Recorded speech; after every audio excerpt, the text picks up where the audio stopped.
Right, the story so far as we enter June of 41.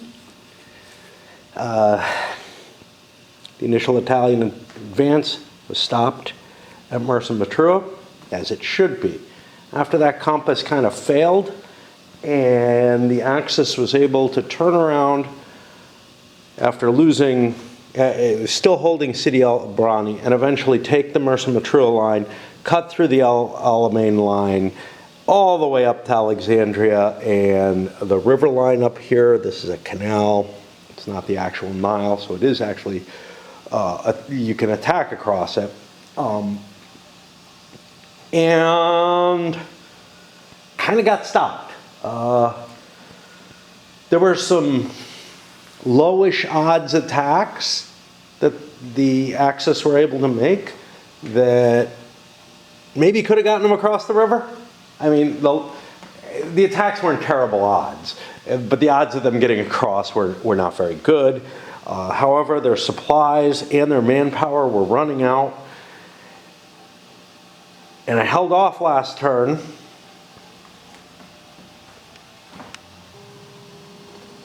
And it may be too late at this point to cross the river.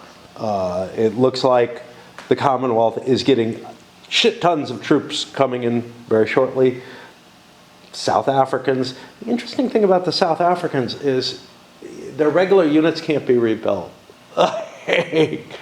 So a little different. Like the Indians, you constantly have a flow, and the Australians, you constantly have a flow of troops. I'm guessing that South Africa didn't have as much manpower.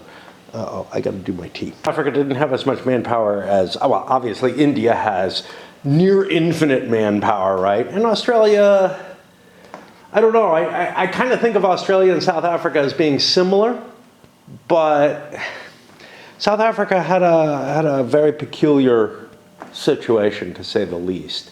I'm not sure how much they would have trusted former Boers to, I mean, they acted up in World War I in order to man the army, and I don't know how much they used indigenous troops.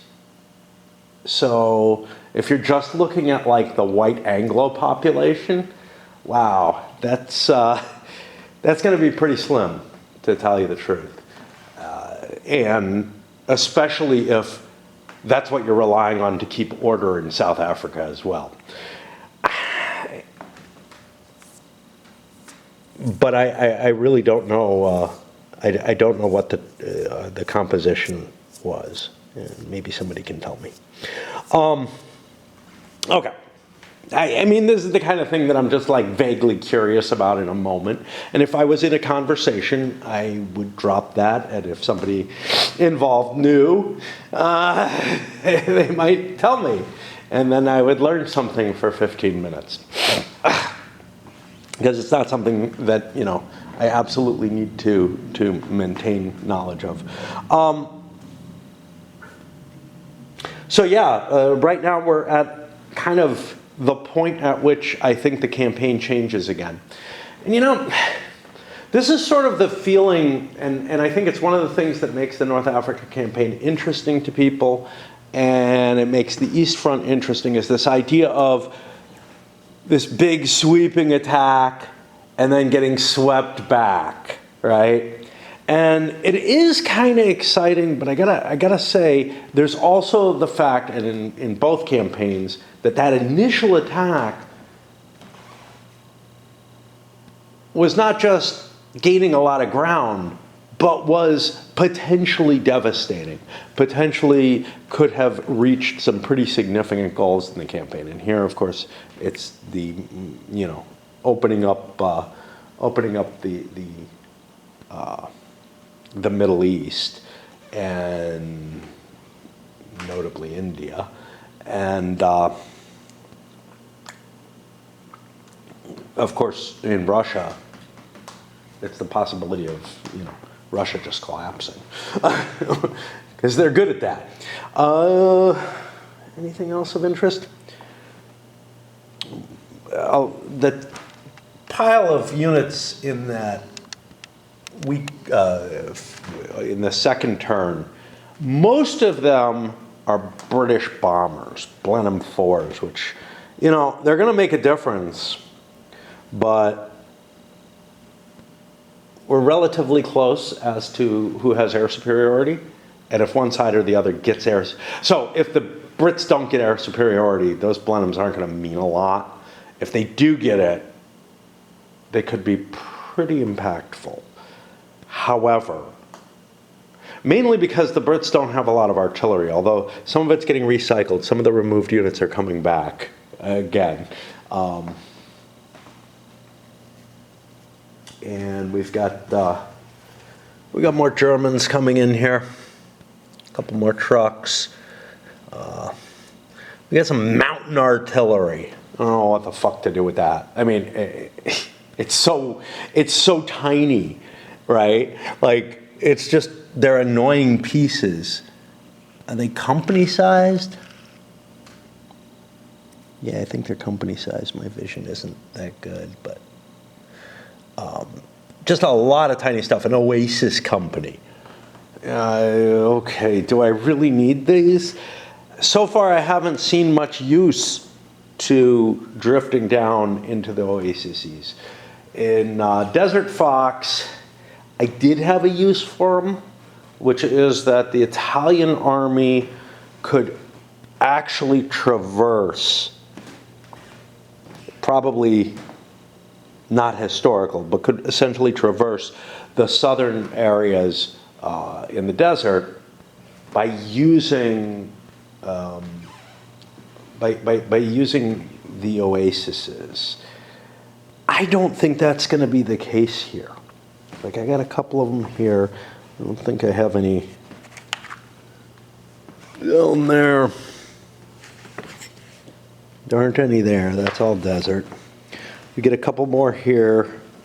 You know, these little spots where, yeah, there are little areas, but those areas don't matter to the campaign at all. If you can't outflank the enemy by using these, and of course,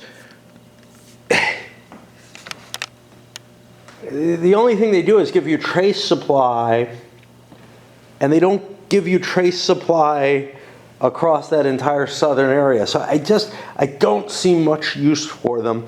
The only thing that I can see them for is, historically, you know, somebody went down there and took them. It's like, yeah, but I got no reason to. And some of that is the victory points. And in fact, that's one of the things I wanted to comment on. Since the decision of victory is kind of my own, I feel like it's just changed, right?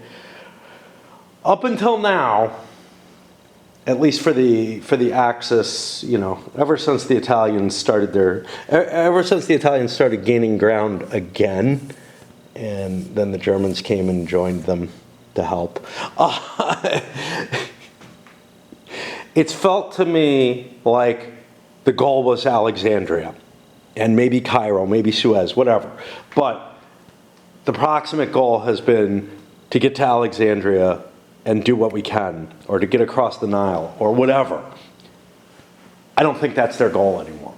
I think the initiative swung, and at this point, the Axis's goal is to figure out where to defend and how. And right now, defending the river line up here doesn't seem too bad, although I do have to protect against a possible attack coming down from Cairo, which is somewhat disturbing. I feel like I have to defend around here. I can't defend this route. That's unimportant. But I might want to take Waqid here. I might want to start fortifying along the river line and just make it difficult for the Commonwealth to make any kind of advance in the near future. What about back here? Yeah, this could be a fallback position. I feel like my more likely defensive positions are going to be in the El Alamein area instead. And, you know,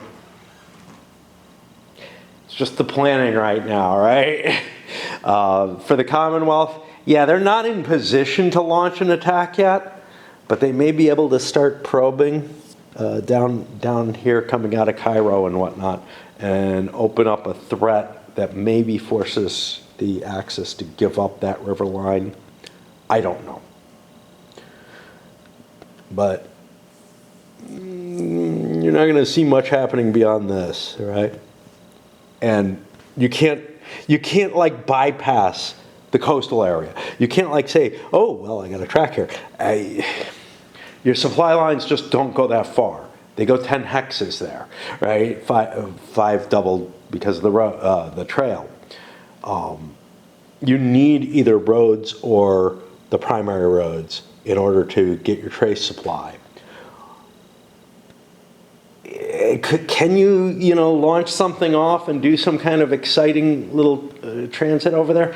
Yeah, maybe with enough trucks and everything, but I just don't feel like I don't feel like the game supports that kind of maneuvering, and I think it's right that it doesn't. What knowledge I have is that you weren't seeing a lot of fighting actually down in the desert. Most of it was based around those coastal roads. And, that's why things like the El Agila line work, is because, you can't really go around here. Although Al Hafa Ridge was an important part of the defenses, was it not? I would not want to defend there. The reason being, the defense against the coastal road is not as well. Like, I'd want to be defending here. But I think the Allies were actually here. Interesting. Anyway, again, my memory and knowledge, it's just that name sounds familiar. And I was very into this at one point, the North African campaign. It was, but we're talking about when I was like 12, as opposed to, and I can't remember things more than a few weeks in general nowadays. It's kind of funny. I know, there are a lot of people who feel like, and you hear this on the East Front, but it's got to be applicable here too. But this feeling of, oh, well, you got to do attacks for, the first half of the game. Now it's my turn. And it's that sort of sweep one way, sweep the other. Now it's my turn to be on the offensive. I get to have the fun now. That kind of feeling to me. Whereas my view is kind of very, very different. And is it just predicated on being a solo gamer? I don't think so, because I feel the same fucking way when I play opposed, right? Which is, okay, well, we saw the extent of the success, and now we kind of know what's going to happen, right? The Commonwealth's going to build up a lot of forces, and they're going to smash the Axis back, and the interesting part's done. And honestly, I would feel that way on either side, right? I don't particularly like attacking. It might be obvious by now. No, I really don't particularly like being in the attacker's shoes. I like being in the defensive position more often. But I don't care which side I'm on. I'm most interested in the turning point of the story. Once you get to that, everything else is kind of unimportant. So it's kind of like, now here I feel a particular interest because it's not going to follow the historical. The Axis is up on the river. There might be some reverse, The attacks the Axis were making were iffy enough that I was like, they could be badly damaging their position. The Commonwealth could do the same thing and badly damage their position and possibly, allow an opportunity for a counterattack or something like that. I think it's highly unlikely, but, their goal is to get as much ground back as quickly as possible from now on, as far as I'm concerned. Like I said, victory conditions have just changed, right? There are none in the game, therefore I get to make them up as I go, and I feel like the perception, at least from the Axis point of view, is we can't go further. From the Commonwealth point of view, it may still be, we're still holding on, man, we're still holding on, but it's probably not going to be too painful, and I've got to cut this because the battery's dying. Well, continuing on, with daylight savings time having changed, or having come into play again, life is a little different for me, and I have to decide how it impacts me. But right now, I want to get a turn in here at the beginning of June. No events, no weather.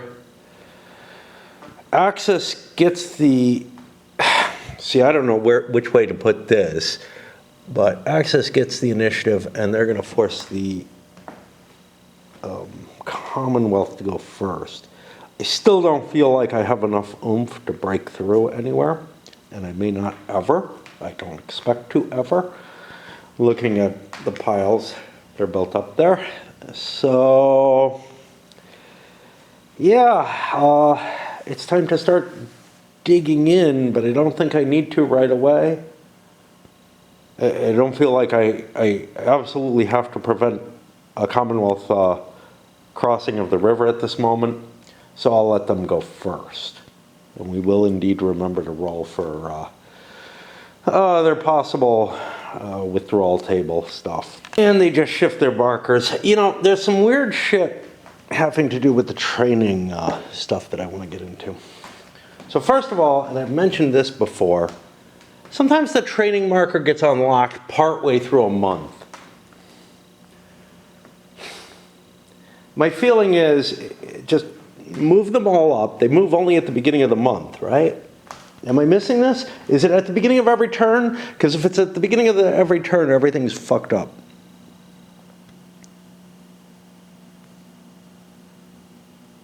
Yeah, at the beginning of each calendar month. Unless they're locked. Okay. So, you know, there's like, they don't happen necessarily on the second turn of the month either. They just, they get unlocked sometime during the month, as if it's important what the actual date is, when they only move forward at the beginning of the month. So, you know, my view is always, look, if it gets unlocked during the month, I just move it up into the unlocked section at this point. And that's the case with, I think the second, I don't remember, one of the South African, probably the first South African. But then there's also, look, I've got the 6th, 9th Australian and the 2 New Zealand up there in the normal box. Well, there's no training marker for some units, like the 7th Armored and the 4th Indian.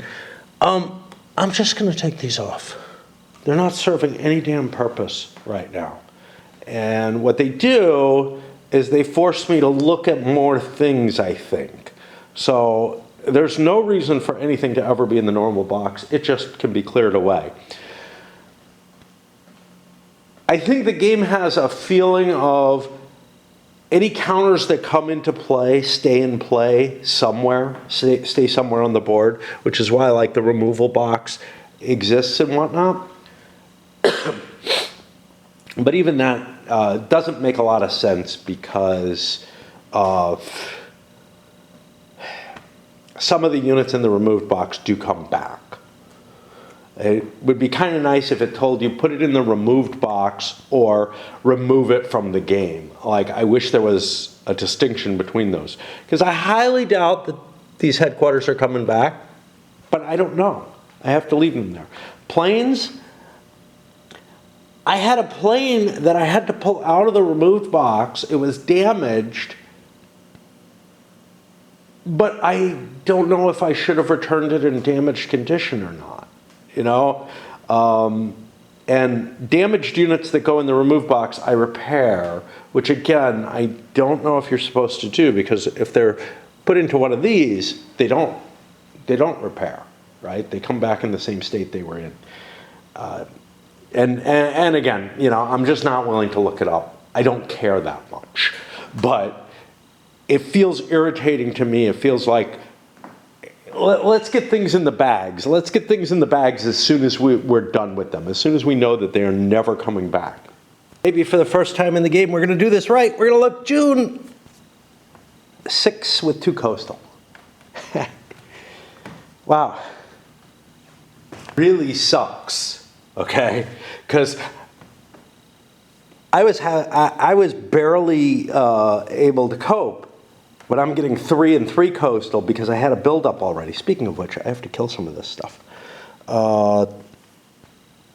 That's like 5 and a token are going to go away.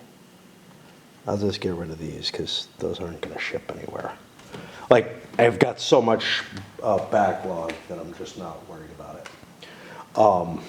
But yeah, I'm not bringing in all the German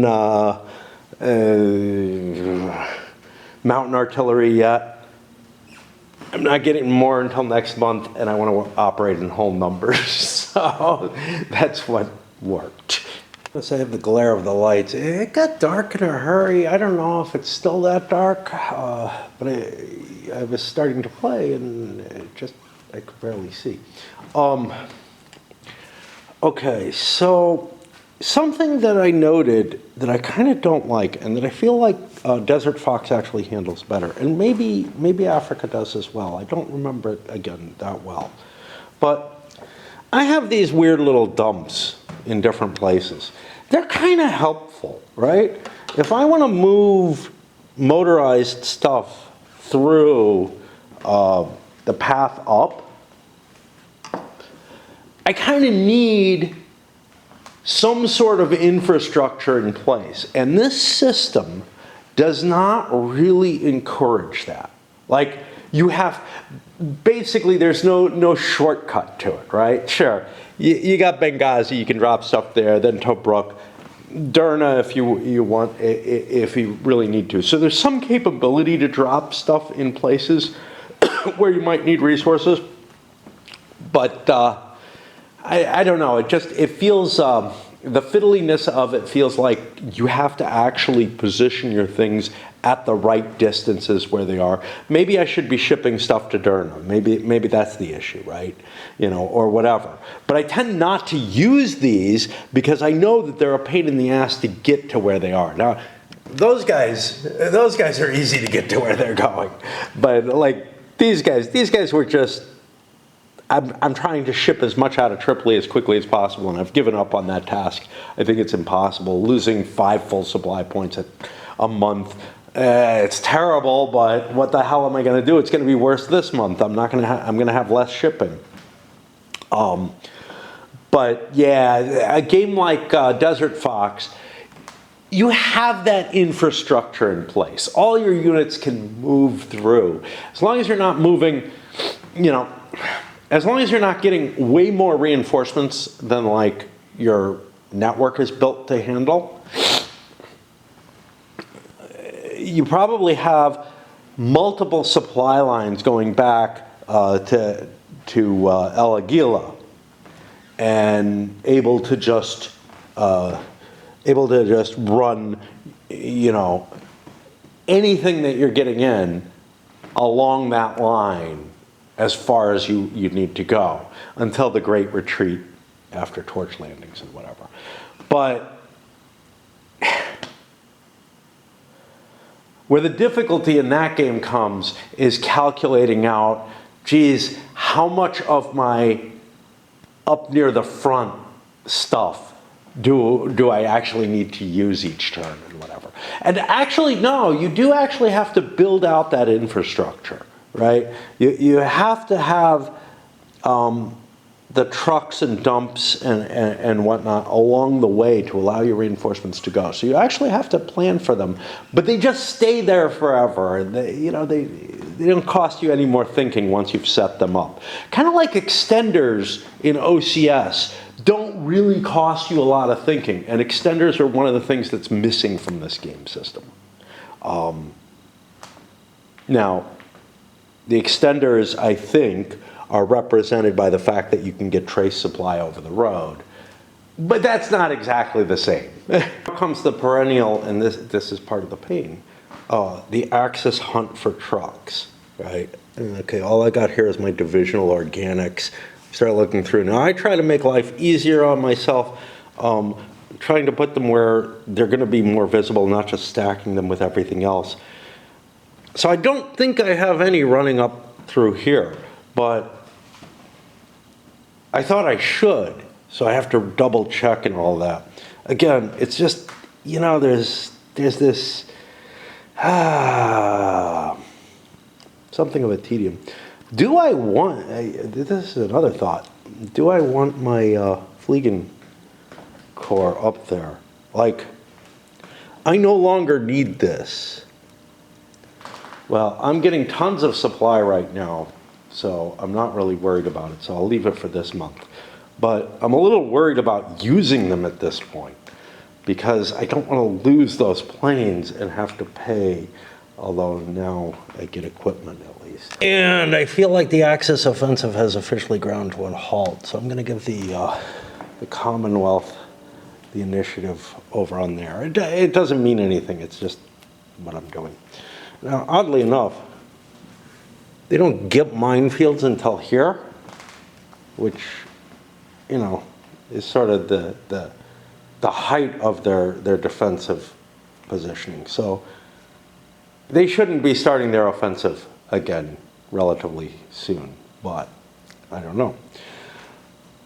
But the Axis built hedgehogs here and here. That still leaves me. It was a good turn for supply in terms of materials making it to the front with 2 full supply points there. I've got, you know, I had enough supply I could have launched some attacks, but I just don't feel like I have any chance of success. And why didn't I defend here first? Well, a number of reasons. I have a lot of power up there to begin with, but also I think this is key to preventing a crossing here. This, it would suck if I lose it, but I only had enough to buy 2. And I could fall back, you know, as far as here and still be defending the road lines and whatnot. So this doesn't feel as vital. Losing these would pretty much collapse me back to here at the best, and maybe all the way back there. All right. Given the darkness, given a lot of other things, it's got to be raid time. Oh yeah. I'm going to take at least a break. I don't know. It might be worse than that. I've got a book that I wanted to do one of my stupid book discussions on. It's kind of an interesting one. So, I keep pushing to play instead because I felt like, well, let's get the turn done, or let's get the month done and the video up. And I forgot to do anything with my creep plane. He's got to be able to get somewhere. What's his range? It's like 60 something. How close can I get that? I don't know. Let's see the exact number. 62. So can't get it to here, but this is 56, 57, 58, 59, 60, 61. This is not an air base, so I can't drop it there. So let's look for the nearest air base. Fuka! I can drop it there. Obviously not optimal. Let's put it here instead. At least this is a defensive location. You know, I can't trace back to Fuka, so Fuka that. Let's put it here. I mean, obviously I could drop it in Mersa Matrua, which might actually make more sense because I pick up supplies from there and haul them. But I'm expecting, like the Axis is expecting that they've lost, right? At this point, all they're doing is trying to hold on as long as they possibly can, which feels kind of difficult. Like it feels like, wow, there were if this is where the minefields come up, there were definitely Axis offensives during this time, but I feel outgunned at this point. I don't know. And it's, you know, yeah, I'm getting some replacement armor, but I just, you know, armor is not great in the swamp, man. Yeah, I just don't see a way across. I immediately slip into the must defend. Here we are on Tuesday. Should have taken my garbage out a little earlier. It looks like I started reading it. It looked beautiful earlier, and I was kind of like making excuses why I couldn't go down and do the rest of the wood that I have down there. I got some more I gotta take the saw to. And I was like, well, it's pretty wet down there. I don't really like cutting when it's wet, and I especially don't like carrying the logs up when it's wet. My driveway is slippery and everything, but now it's a lot wetter. Yeah, well, it wasn't supposed to be pretty today, which is why I was kind of confused, but now it's being what it's supposed to be. All right, so here we are at the beginning of June. Actually, looks like we're further than the beginning of June. And I rolled essentially no events, no weather. Axis got the initiative. You know, again, I considered, look, maybe I can make an attack. I've got the supplies now, although I spent a lot of them last turn. Well, I'm in the same supply boat as I was in. But the problem is, I just can't afford to keep wearing out troops. And I think that's where I give up, right? I've given up trying to crack the line, even though historically, again, the British don't get their minefields until there. So I know I've got quite a bit of period where the Axis was trying to break through left. But it's really, really hard to make a justification. If I get more troops for the Axis, and I don't, like there aren't many coming this month, maybe next month, and I can look that up, but I also feel like, I'm not sure how much I trust, like, this is where you get to the,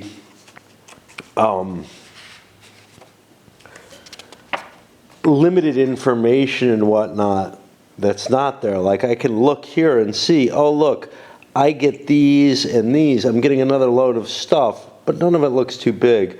And it looks like I'm getting a continuous flow of things coming in for a while at least. But how much of that does the field commander, well, does the theater commander actually know? Probably a few months, but more than that, maybe not. And then, you know, if I do know everything that's coming, does that change things? It's kind of like, do the victory conditions change the kind of decisions that I make, right? In a game that has victory conditions, if I look at Desert Fox, Trail of the Fox, well, Desert Fox alone has victory conditions where you want to be in a certain, you want to have a certain amount of territory at the end of the game.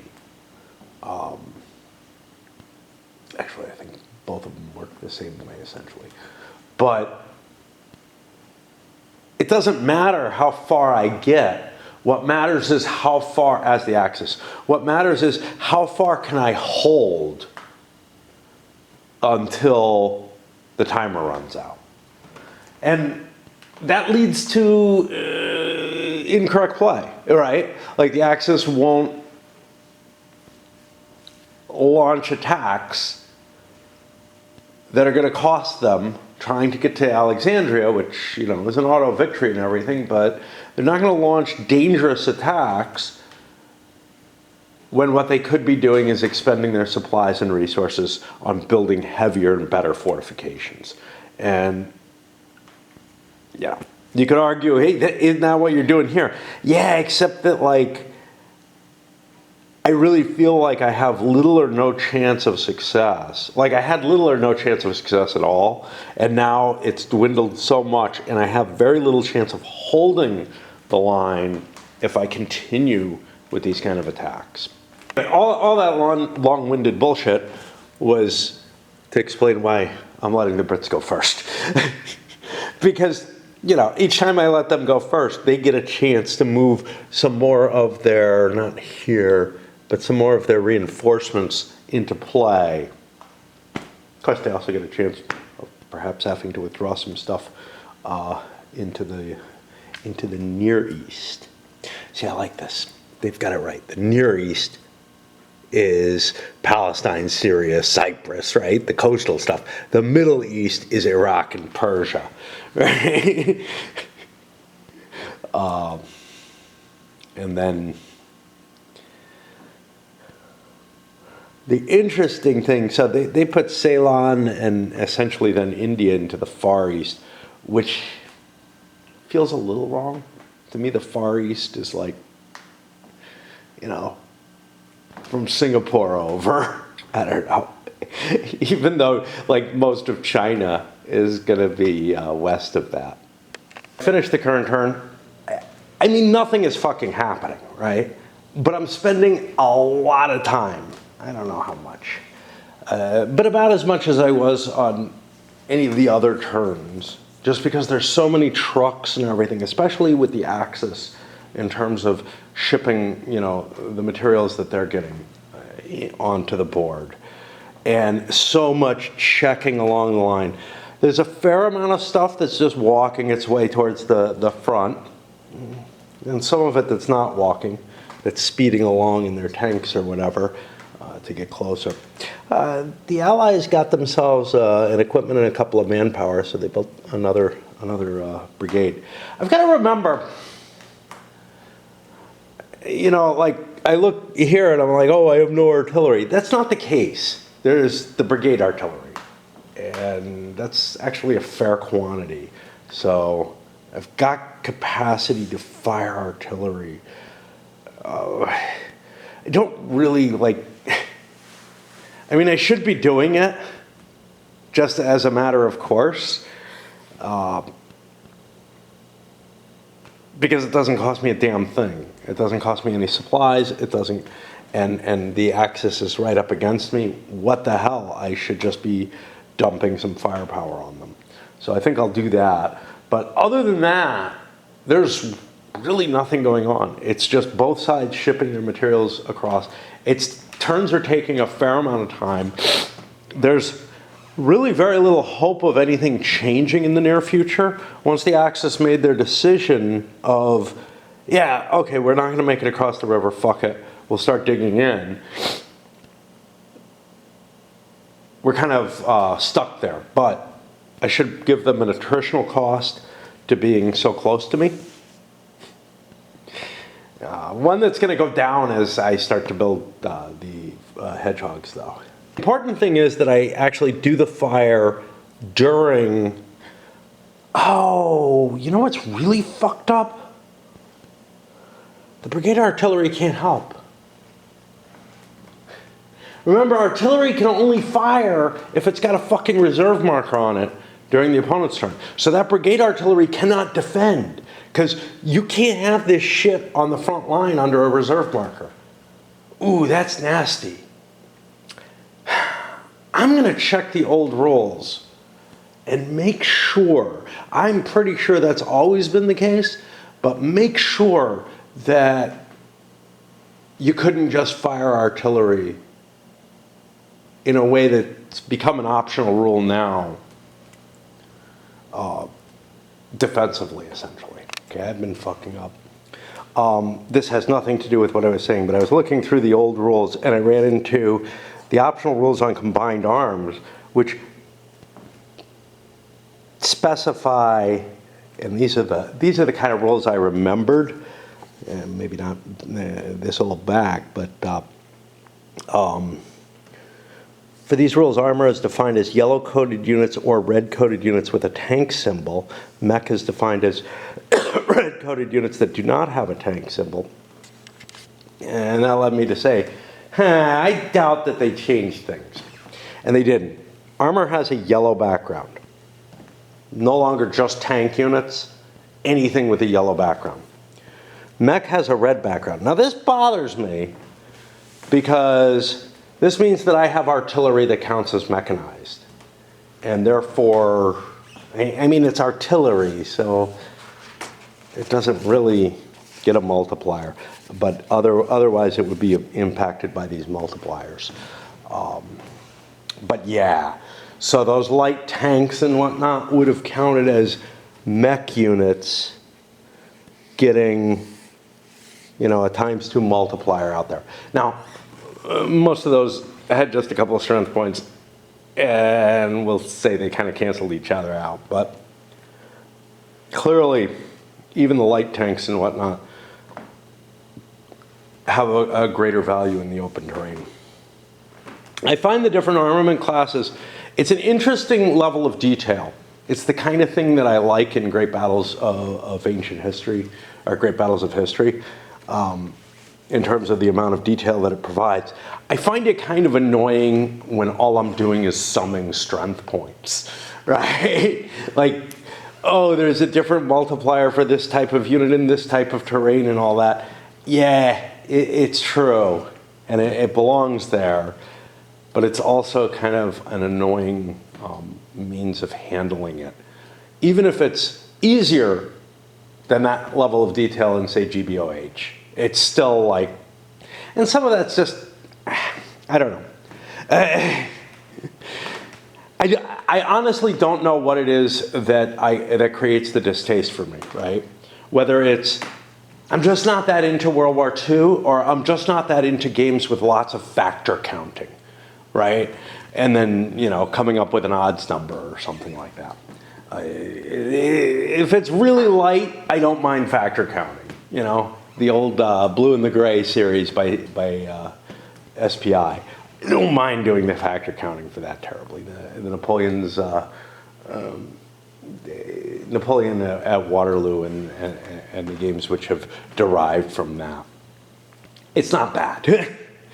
But when you start getting to these big numbers that are weird, and then you start multiplying numbers in there and everything, all trying to tinker and get everything just right on the chart, yeah, it starts to get to me. It starts to get to me. But what can you do? You know, this is the attempt to make those values work. It's a kind of, and it's like the thing that I point to that I like least in wargaming is World War II operational stuff. That's not frankly true. I really, really hate the even more popular skirmish level stuff like ASL and Panzer Leader and stuff like that. Well below the battle level, right? I really, really hate that. But there's sort of this operational level stuff where factor counting is the whole game, you know? And the factors tend to start getting complicated to try to give you some level of realism. They're not just operational, some of them are battle level games because the exact same mechanisms are used to, you know, I'm going to say represent, but it's not the word I want. Demonstrate, maybe, something. It starts with a D, but I don't know if it's demonstrate. To represent the combats in both of these levels of games. And the same kind of techniques are used to get all the little balancing and perfection in place. And it's just like, great.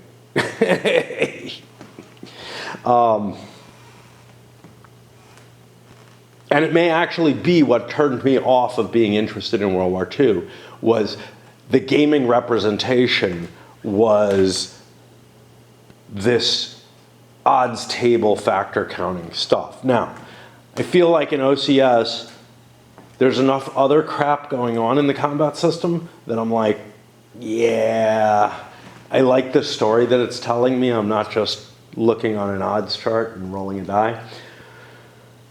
But it also has all of the irritations in play. Anyway, been misplaying that. I forget what I was looking for now. But I gotta tell you, I mean, you know, I'm not playing a war game anymore. I'm playing a supply game, and wasting time by chatting on the video or looking up roles rather than trying to manage some sort of strategy here. Really, my strategy is decided. It's build up stuff and build up defenses on the Axis side, build up an offensive capability on the Commonwealth side. And that's not, you know what it leads me to want to do? Something more than simulcasting turns. Something a la La Grand Cycle. A game, and there was another one that kind of did it. It kind of felt like it did, which was, what is it? Imperial? Not Imperial. Imperial Struggle. Whatever by the guys who did Twilight Struggle for the 18th century. Whatever that game is it has this sort of design as well where, and they may have taken the idea because it's the same kind of period and whatnot, which is, look, most of the game you're developing your nation and whatnot, but every now and then we slide into a deeper focus and sharper focus looking at the war actions themselves. So there, you would have something kind of like this where you broadly are deploying your forces and your resources forward. And then you'd pay some cost to zoom in and start handling, more combat-oriented aspects of the game in between. Not quite battle board, right? Like, you basically have something that allows you to manage the transfer of supply very easily and without all these intricate trucks and everything, the moving of reinforcements relatively easily without micromanaging them the way that you do in this.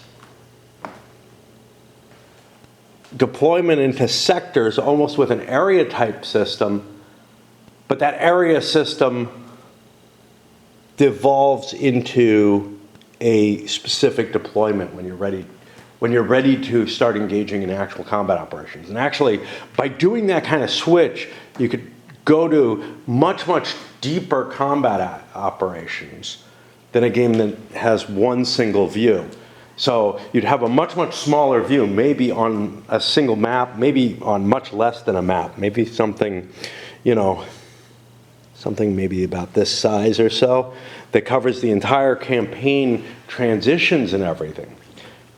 But you would still need all the map because the deployment locations would change over the course of the campaign. It's a weird sort of idea, just a way of like smoothing out and simplifying all of the busy work that's going on, but you do it at the cost of a more complicated system that's less intuitive, blah, blah, blah, blah, blah. All right, what the fuck was I looking up again? Good God. I don't even remember.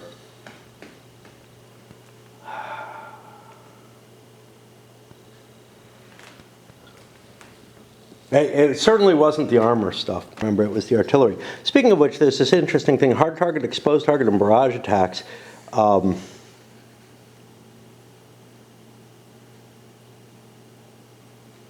Which, again, these are optionals, and this one is one that didn't make it in it, but where basically a lot more detail into what was more vulnerable to air power than other units. It's just interesting to look at some of these. By the way, the protected air units, those were an optional rule, so it's not too big a deal. Anyway, I gotta try, this is second edition. First edition is the original Guderian's Blitzkrieg, which I actually have. I picked that up used as well. And I know somebody was like, ooh, I'd really like to see you play that one because it's so far back. Like the system was really kind of very different at that point. This was, 10 years ago that they said this. And since then, I've gotten Guderian's Blitzkrieg 2 for whatever reason. Okay, so I'm trying to look up whether artillery need to be in reserve to fire. And I actually don't know if this is the place to find it. I think it's actually in the charts and tables. I don't want to spend too much time looking. I spend lots of time talking on camera. I won't spend much time looking. I did look at the little chart, and the sequence of play is essentially the same. I looked elsewhere in this rule book and couldn't find anything, but I finally found it here. In the reaction phase, it does specifically state release reserve, which can then move, overrun, and conduct barrage. And it goes on, the non-phasing player can conduct barrage attacks with released units. Unless there's something specific in here about those brigade artillery, I think they're useless on defense, which makes them really shitty. Because you would not want to have your infantry brigade on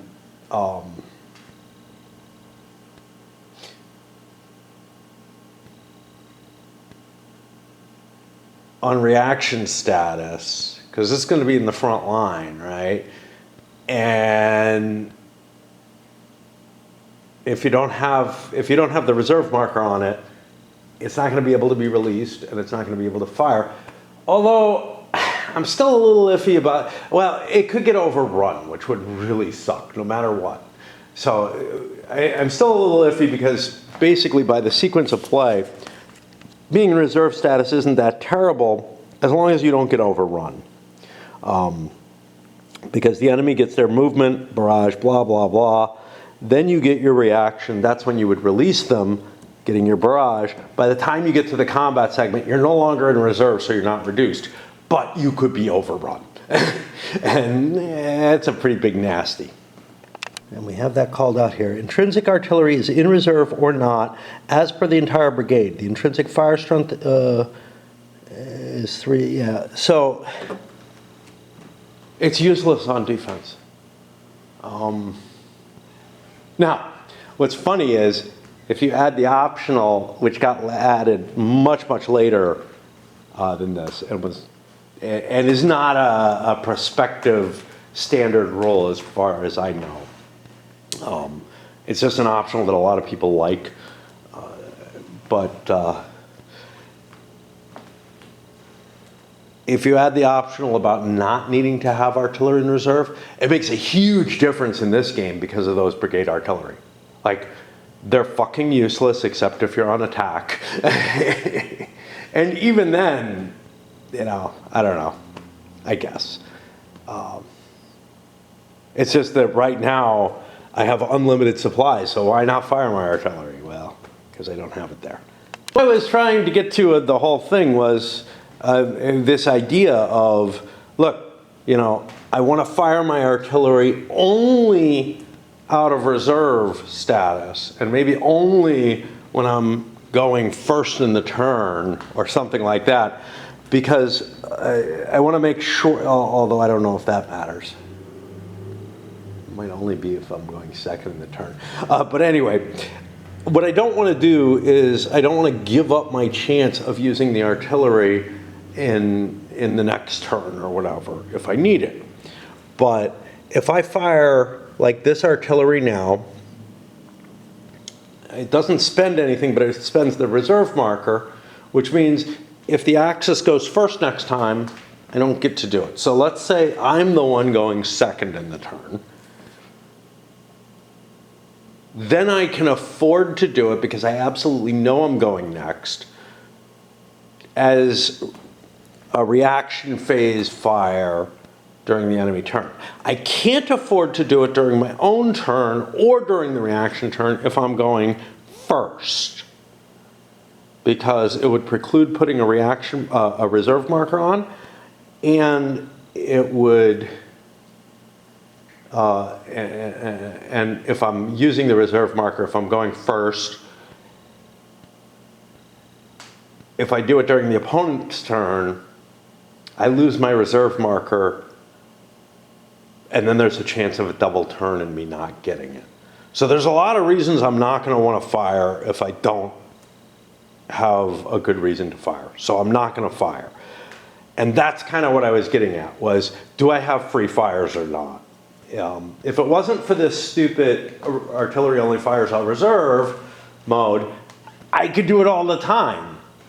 Which normal games is no big deal because you don't have the supplies to be firing your artillery at will.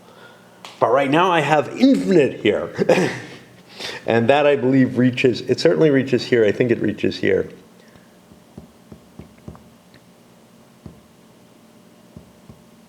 Maybe not quite. No, it was getting down to here. I could get down to here on the road and supply that. Yeah. So I would conceivably have infinite, not that my artillery's there, my artillery's here and supporting that. But yeah, I would conceivably have infinite capability and be able to fire my artillery at all times. And that makes the axis moving up to the front like this kind of dangerous. Especially, you know, the brigade artillery could be thrown in too. And those are 5 points a shot. Wow, that's a lot. Anyway, I think we finished the turn. I already moved that forward. I'm exhausted and didn't really feel like, so I didn't feel like moving on to the next turn because it's such a tedious chore to move all these things and there's no payoff to any of it.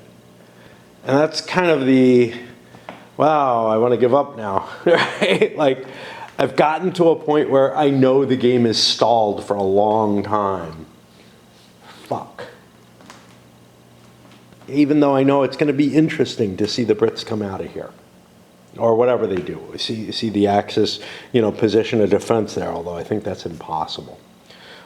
Conceivably, I could move this headquarters, you know, to a more central position. I have additional headquarters as I could pull into play. All right, lots of chatter, no play. Okay, bit of weirdness going on. Uh-oh, gotta switch batteries.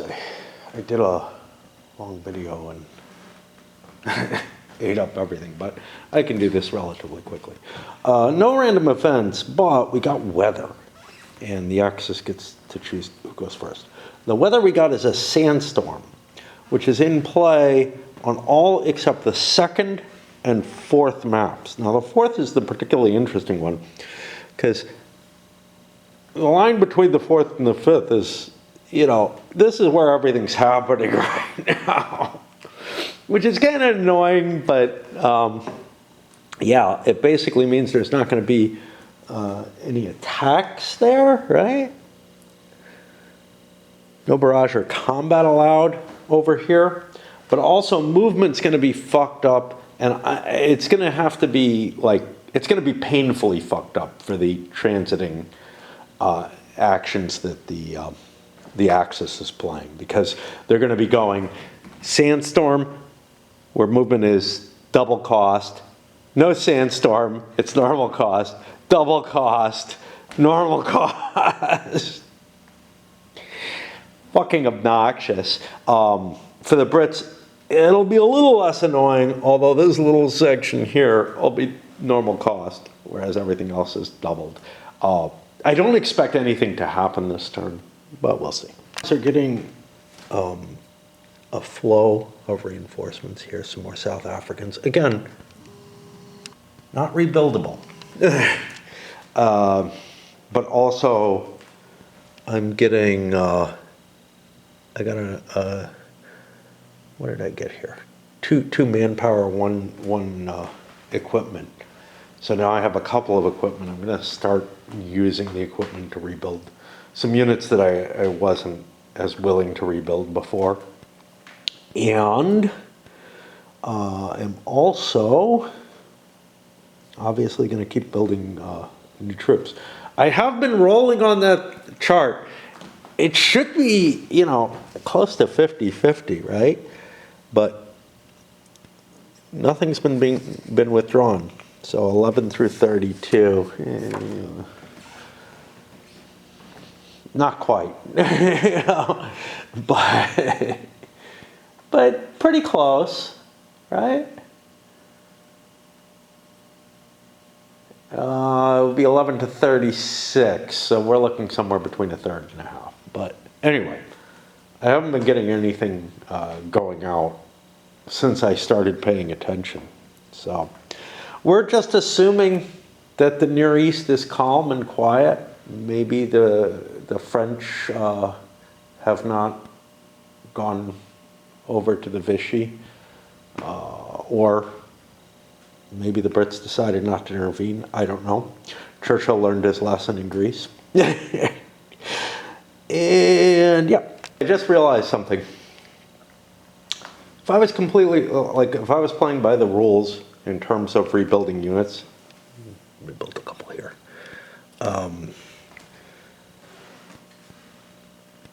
I would be entirely handcuffed. Now, what I've taken as kind of a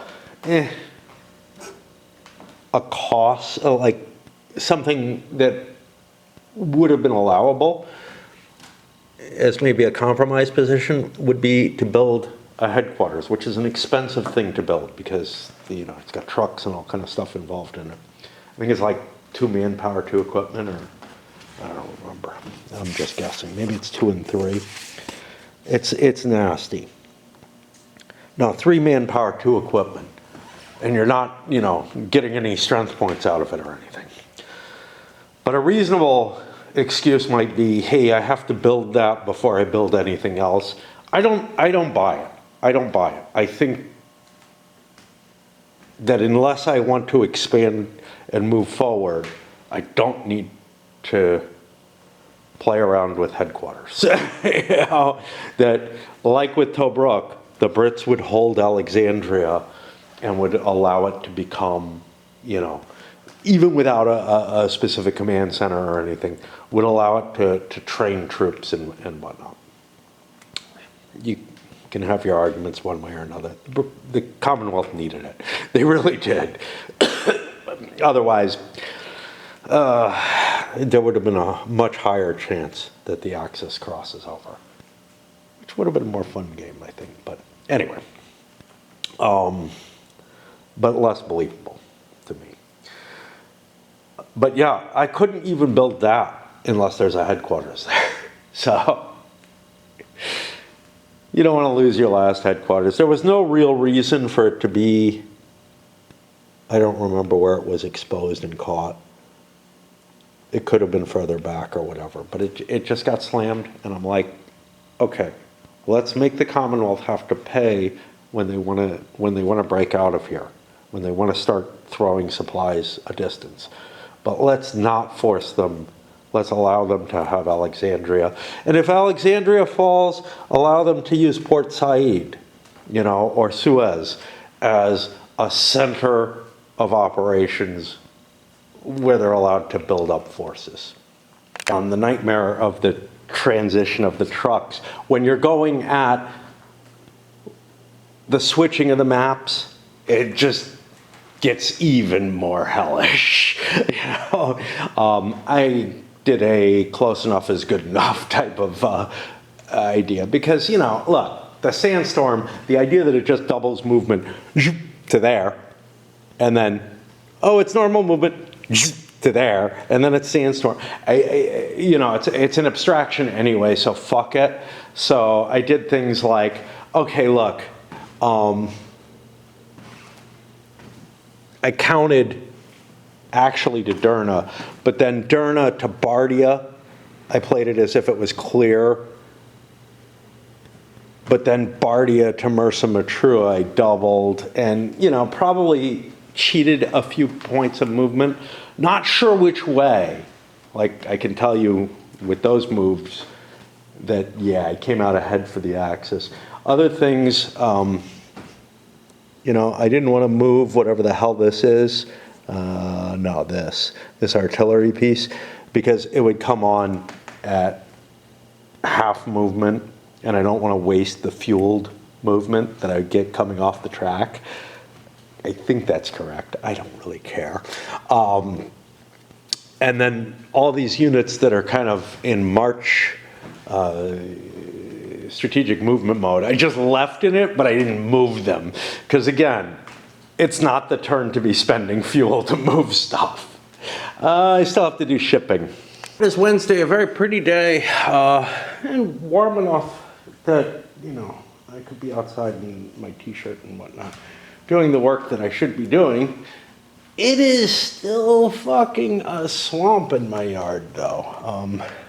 You can see down at the bottom. Anyway, I also woke up way too late and have, it's almost raid time. And yeah, I'm trying to figure it out. I don't think anything's changed. Like, the only thing that's changed is the clocks. Like, the clock on my computer is the same as the clocks here. But it'll also affect when I go to the bar, which I don't know what that means. I think I can go later. I'm not, it's so confusing to me. And I don't know why the fuck we do this. I never have. It's so fucking stupid. Just settle on one time span, you know. Anyway.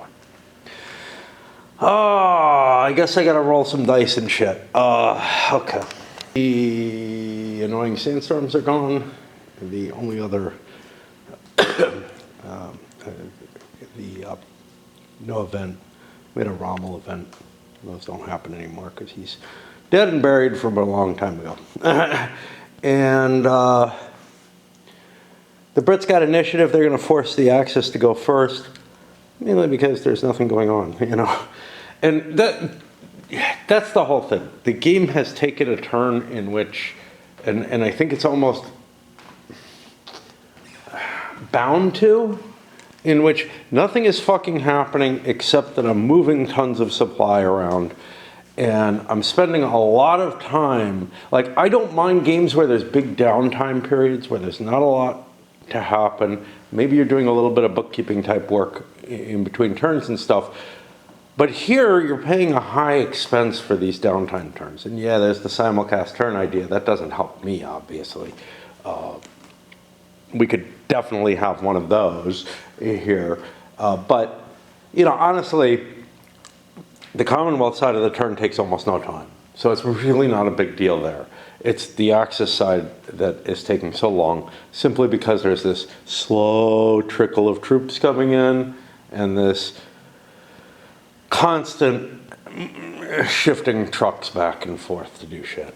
And I really think that the entire truck transportation system could be abstracted away. And you could probably get the reinforcements on there too. Part of the reason might be that I'm, you know, reading Banish All Their Fears and seeing this, hey, look what happens if you use kind of like an off-map, not an off-map, a map like, I don't know what to call it. Sort of like a reproduction of the map to handle certain factors that you don't want to have on map and you don't want to handle in all that detail, but that you can express stuff with. Well, in a similar sort of fashion, you could have key locations and shipping costs back and forth between them for the forces so that you don't have to work in detail as you're moving forces forward along the big road line. And I think that would actually speed things up tremendously, so that instead of, you know, it would abstract some stuff away, but I've got no certainty that the trucks, it doesn't make sense that the trucks are moving at exactly the same movement pace throughout the entire campaign, that there aren't loading delays and stuff like that that are all factored in and everything. What you're dealing with anyway are averages and estimates, and if you're going to average and estimate stuff, you can probably do almost as good a job with the kind of mechanism I'm talking about. You would still have the whole map for playing out the fighting. You just wouldn't have to have it all for the for transferring supplies. It would require some additional rules overhead, one of which would be, hey, look, you'd have to devote trucks to the transport, you know, to the mainline transport of materials. And then out of that same set of trucks if you need anything to focus on more local stuff. And then there's these stupid organic trucks, which just piss me off because obviously they're just a horrible idea. I can't believe that an army is organized in such a way in which all these trucks are committed to these divisions to the degree that they are. Like, those organic trucks have to be doing stuff other than what's there. And some of it may be shipping, you know, the foot units and whatnot. But it's just like the appearance that you get is so different. Like if you strip the organic trucks and use them as regular trucks, they would be so much more efficient in terms of the task that they're doing.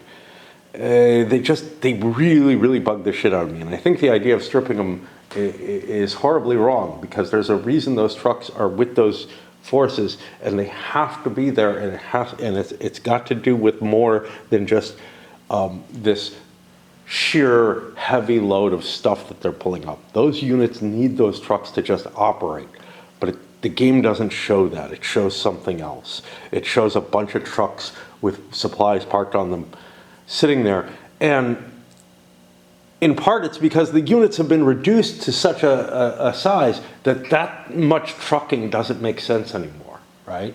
But of course, some of the trucks were probably destroyed too. And you can come up with an excuse for why it all works, but it doesn't. It doesn't because now the trucks are fucking useless because they're sitting there they've eaten up a full point of supplies, and the units that they're committed to don't need that. I gotta switch batteries, but there are a lot of places where I think DAK particularly starts to show weaknesses in the OCS system. Maybe I'm wrong. I haven't played the East Front stuff. Maybe I'll end up not being a convinced fanboy of the OCS. Another big supply turn with the Axis, given that they've made their decision to try to hold the river line. Still have to figure out some sort of defense back here against an attack by Cairo. But right now, I spent to build up the other two hedgehogs along my positionings, along the crossings. This one obviously being the more important, because again, this one I could fall back, but I like holding the river line. I like making it harder there, but I'm gonna have to focus a heavier defensive force. Probably a mobile force down there, because now I'm starting to getting the armor replacements that I've been building. They're starting to come up. I'm actually fueling them to get moving, and paid to move some medium armor that I had been letting rot back there. I've got other armor that I haven't coped with, but this was a decent quality unit that I pushed forward. I got shit like this. It's not bad, but again, do I really need it at the front? It wasn't going to help on the attacks particularly. At this point, maybe it'll help in terms of defending that, because I've got a manpower problem. I didn't want to push it this turn though. And yeah, I mean, that was the majority of the work. Now I roll some dice for the Brits. The British turn takes maybe 10 minutes total, but I roll some dice, check reinforcements coming in and whatnot, and shift some supplies. They're not going to do anything either, I think. I don't know. Again, if I'm going second, do I want to fire my artillery? See, this is so fucking hard. If I'm going second, okay, I want to fire my artillery in the reaction phase, but then it's not, yeah. All right, so I want to fire my artillery right now, and we'll do that. Because it doesn't cost me anything as long as I'm doing it from here up. Any artillery, and that's the artillery in here and the artillery here. I can cause some casualties on an attritional basis and make the Axis pay for being where they are. Yeah, because I was noticing, wait a minute, the turn flipped and I still am not going to want to do it? Yeah, I don't want to do it during my own turn. Ever. And the net effect was a step off an Italian infantry division. Yeah, I got disordered on a couple of these units, but that doesn't matter. Those are going to clear up. But that's going to make the Axis rethink the defenses that they've got up there. They can't really afford to have such big stacks in place. They want to reduce the chances of the artillery having an effect. Maybe they don't want to be right up against the line, but on a river line, what the fuck do you do? And here, this little causeway thing is sort of the perfect defense space. So I'm kind of forced to be right up against the Allied forces. Now, at some point, I may start exchanging fire if I get way too much supplies up at the front. I don't know if that's going to happen. But right now, it doesn't make a lot of sense. And but what might make sense is pulling some units out into a reserve. Now, what does a reserve do for me? Well, if the Brits bombard during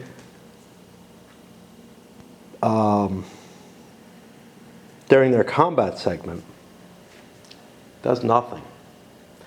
And my forces don't get any kind of alert, and I'm not able to move up into place and use my reserves.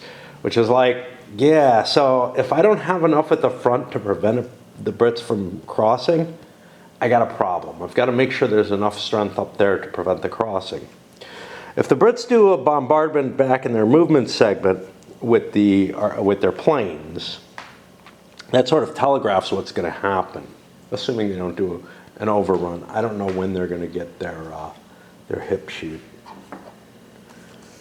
I don't remember. I think that's early on.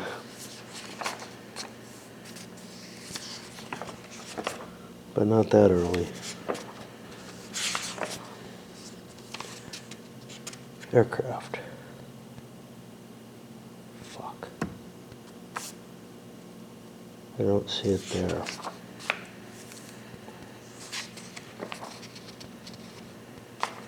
I don't know where the fuck it's mentioned. Hip shoots under Axis special rules. Yeah. That means we got it there. September 41. Okay, so October 41 is when I got to put the marker down. Let me put something down because I don't know if it's going to show up in the reinforcement chart that I have that capability. But yeah, until then, anything telegraphed could be. But it's hard. It's hard to decide that you want reserves because the reserves don't really, like, you don't really have a lot of warning that the enemy is going to attack you, right? Like, it's one of the feelings I've had with this system before was reserves on defense, I don't know, man. Reserves on attack make a lot of sense. They're forces that you get to move a little bit. You don't fight with them. You hold them back. If you get a breakthrough, you're able to use them in the exploitation segment, or if you don't get a breakthrough, but you're able to use them in the exploitation segment to deepen whatever you gain. But yeah, it's time for the Brits to take their turn. Fucking had to come babble or something. I don't know. Finally got orders I have to send an infantry brigade to the Near East. Now there's a lot of room for infantry brigades. So that doesn't, like reduce my potential later on. I've gotten very lucky and forgot the role in the book for most of the game. But yeah, I'm gonna have to find somebody to send. Now I'll probably send a half-strength force out there. Oh, it's raid time. I'm gonna play another turn because I feel like a day that's been spent, and I've had 2 pieces of chocolate pie, which I've been having every day, like this chocolate silk pie that I bought when I went shopping. Yeah, it goes in the freezer, and I pulled it down yesterday and the day before, I don't know. Which is not good itself. But my entire daytime activity, the stuff that I I do that's not me squatting in front of the computer, essentially. It can't just be a turn of this where all I fucking did was move supply. And I can't think of, I mean, I could go out and split some wood or something, but I don't like to do that when there are people around. Like, there's nobody actually around, but there's like, because I feel pathetic. Because I'm really, really bad at it. But, you know, there's enough movement around and everything that I'm afraid that, like, I don't know. It's like manly young visitor who is like the boyfriend of my neighbor's daughter and stuff like that around. It's hard anyway because my neighbor is likely to see me no matter when I go out, and he is like the most manly of all. Not a big guy or anything, a little guy, but he worked in the logging industry, was cutting trees and everything, and just really, I feel so inadequate, and it's a depressor on what I do. Anyway, let's push another turnout, because although I feel inadequate on this, and I'm doing it, on YouTube and presenting it to everyone, lots of people who know the OCS,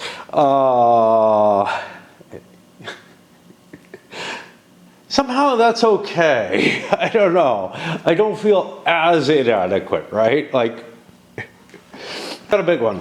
This has come up before. It just has never been triggered. The Russian campaign begins. Barbarossa begins, the world holds its breath, and the Fleeting Corps becomes inactive. I think that's the only real effect, is I gotta pull the Fleeting Corps out. They can come back, but I probably should have some sort of box. Did I have a damaged one? No, you have to recuperate your damage at all times, and if you fail to, you fail. So basically the 2 units that I have go away, but much more importantly perhaps is that I lose my Malta air modifier, and now it goes down to -2 for no active Fleeting Corps, January 41 or beyond. And this is sort of the first time we've had that. That's going to start putting a nasty crimp on what comes into Tripoli. I've been flooding supplies into Tripoli recently. And that's why it's actually important that these shipping numbers into Tripoli be relatively high so that they can absorb the losses, the shipping losses. Leave the British side of the turn, the quick part. It's gotten a little bit more expensive. There's a lot of troops coming in. I got some replacements. Nothing more left. But I started shifting some armored type stuff here. I'm going to send the armored reinforcements down into Cairo.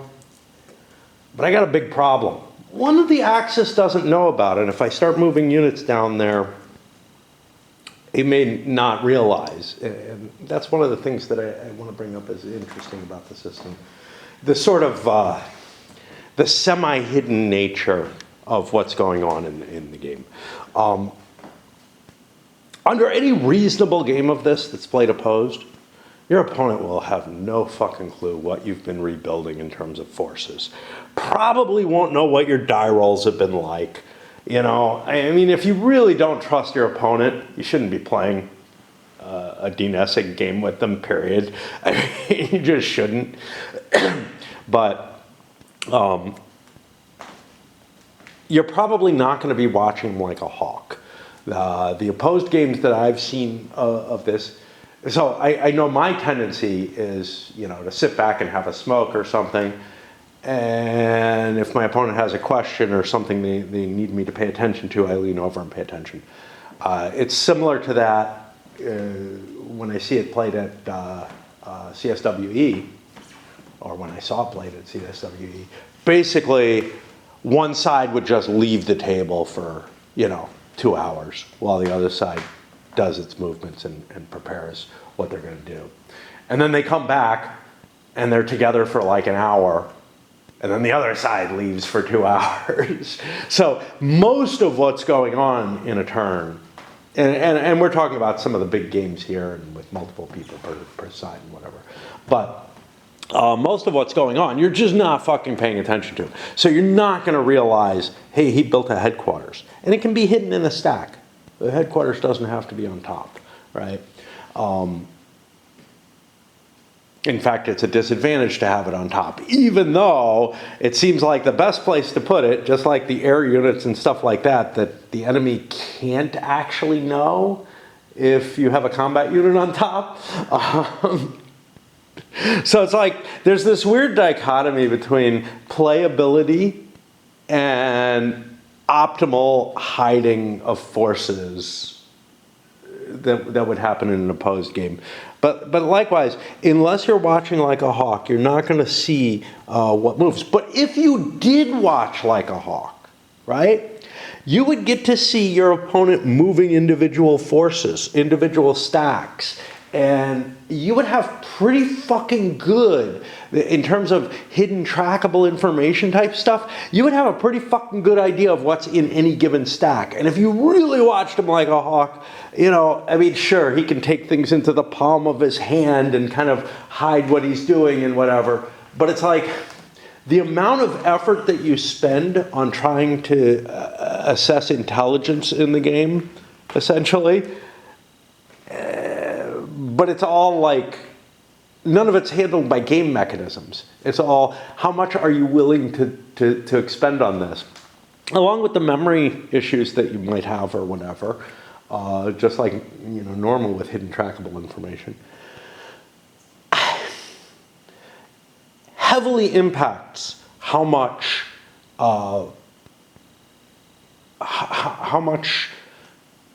knowledge you have of the opponent and how effective you're going to be. Is that so very different from, I'm going to come up with good strategies and stuff like that? I don't know, because, you know, again, you're expending something that's not represented in game to give yourself an advantage, right? But anyway, I wouldn't see any fun at all in watching my opponent so carefully that I would obtain that intelligence information. But obviously, if you were, you know, what the situation, what the design basically reflects is that if you focus on really paying attention to what your opponent's doing, it basically costs you nothing in game in terms of energy, in terms of resources in game, to obtain pretty good intelligence on what your opponent has. If you don't focus on that, same cost, but you just completely fail. Now, you could say the same about if you focus on trying to like use the mechanisms of the game to work properly and whatnot. But it almost feels like, just like you're expected to try and come up with good strategies and stuff and not just, well, let's see what happens. You should also be watching like a fucking hawk. And that is part of optimizing play. And that kind of doesn't make me happy. Anyway, let's get on to the Axis. Before we do, you know, the last, I think it was yesterday, but it was a recent time playing. I noted, wow, it got dark all of a sudden. It's happening at the same time here. Now, it's not dark outside by any means, but it's like the sun has gone over the hill a little bit, and just sort of the refracted light from the sky is it refracted? Yeah, I think so. I don't know. I don't know what it is. It's like diffused light or something. Like, everything's very clear in the sky and everything, and I'd expect a lot of light to be coming, but it's not anymore. It's like there's just this little shift. Now, that's going to come later and later in the day. But the sun has gone far enough in the other direction that even though it's pure daylight and everything, and there should be plenty of light coming in, I feel like I needed the light to help me there. Just, you know, kind of a weird thing. You become attuned to odd stuff. depending on where you are and what you do. Right. I complete the axis move for this turn. And moving some armored forces into place, or mechanized, motorized stuff, into place here to start building a hedgehog. And I realize, wow, I got problems, big problems. I don't know what to do about them. But this is not sufficient. That can get cut off so easily. This can be penetrated. I'm going to need more defense than this. Now, yes, I could just put a unit here or here and build myself another hedgehog, thereby thinning out the Axis defenses even more, which is okay. Forces are starting to come up. I'm starting to fuel up armored units. I had those guys that were in reserve back here. Those are getting pushed forward, etc. So I'm throwing forces into play here. But it's going to be a pretty thin line when it comes down to it compared to what I could build, you know, say down here or, of course, over here. I don't want to give up the river line yet. I'm hoping the Brits make some kind of terrible mistake and allow me across. Not just allow me, but say their attack is just so bad that I'm able to maybe get Cairo or something out of it, or at least threaten Cairo. One option that I have is to push forward further to here, or, well, that's no good, because then they can cross and cut through here. It's just, there's so much ugliness. Like, if I control the bridge right here, I gotta worry about this bridge then cutting me off. And also, I would need to get another headquarters down here. The DAK headquarters, I don't think I'll reach. I think it barely reaches to the Giza area, but I don't think it's sufficient to get me down near Helwan. And sure, you know, maybe I could push this to here with some fuel expenditure, etc. But I just don't think that I can reasonably defend all the way down here. Which then leads me to, okay, what then?